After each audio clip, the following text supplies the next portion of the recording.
I thought it was just another informant killing. What's up, Internet? This is Thad Diaz Author Presents, a channel dedicated to great book reviews, writing insights, and the occasional movie. My name is Thad Diaz, author of Tampa Heat, the story of a firefighting PI who's dragged into a 20-year-old Tampa mystery. I served 25 years in the fire department, where I wrote part-time. Now I'm a full-time indie writer. The Cold Ground by Adrian McKinty is a unique take on the hard-boiled detective. This dark, gritty crime drama is set in the town of Carrickfergus, outside Belfast, during the troubles of the 1980s. It follows the misadventures of Sean Duffy, a rising star in the Royal Ulster Constabulary. The catch? Old Sean's a Catholic and a proddy organization. This gives him fewer problems than you might think with his fellow coppers, but the Protestant and especially the Catholic paramilitaries kill Catholic peelers for sport and have standing bounties on them. The story opens during the 81 hunger strikes. Another IRA prisoner has starved himself to death and Belfast is burning. Sean Duffy, a newly minted sergeant in the Carrickfergus RUC, that does sound cool no matter how many times you say it, has just returned from a riot standby when he receives a call-out.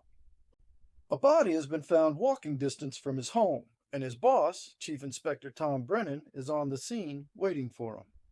The body is in a long, abandoned, burned-out car in a well-used field not far from the road.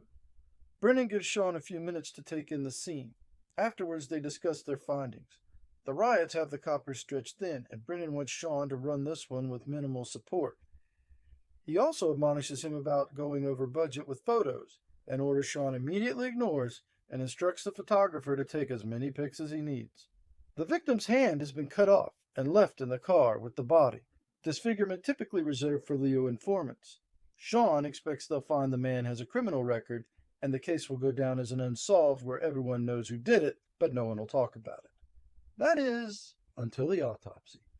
The coroner, a Dr. Laura Cathcart, admonishes him for some sloppy police work and finds important clues Sean and his overworked team missed. The new clues and his victim's clean criminal record, as reported from on high, torpedoes Sean's open and shut case. It seems they just might be dealing with a serial killer. This gives his boss Brennan heartburn, and Sean must walk a delicate line as a simple informant killing evolves into a media circus that casts a spotlight on his tiny investigation.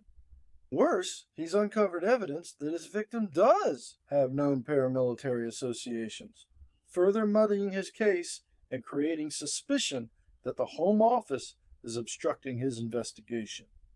Sean confirms this notion as he draws closer to a solution that might embarrass MI5, the Army, or some other security organization.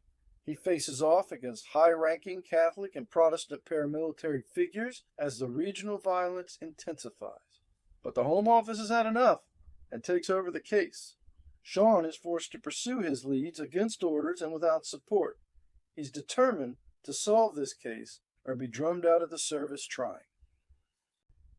So, how was it? I really enjoyed this book. The plot is compelling, with twists, turns, and blinds that feel totally natural in this setting of multi-party geopolitical tension. This undercurrent boils over into terrible violence that raises the stakes and adds rocket fuel to the rising action of the story. The political subtext gives it just enough of a spy thriller vibe without taking over the story. The characters' quiet desperation and stoic acceptance feels real, adding to the hard-boiled ambiance. Even the dreary rain feels tailor-made for the genre.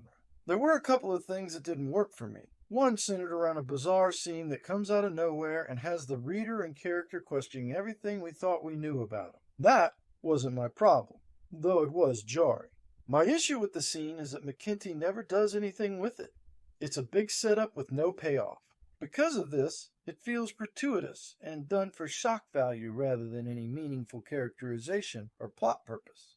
The author also makes use of that staccato slam poetry style that harkens back to James Ellroy in L.A. Confidential, but I found McKinty's method more distracting than Ellroy, although that may just be me. Overall, the book is a great first installment of a classic Irish noir. It's easily one of the two best in the series, and I highly recommend it as both a hard-boiled mystery and a spy thriller. One other thing I wanted to talk to you about. That's a wrap for now. Thanks for watching. Please leave a like, follow or subscribe, leave any comments, questions, or requests below. The best way to support this channel is to buy a book from me, Amazon, or wherever ebooks are sold. Happy reading!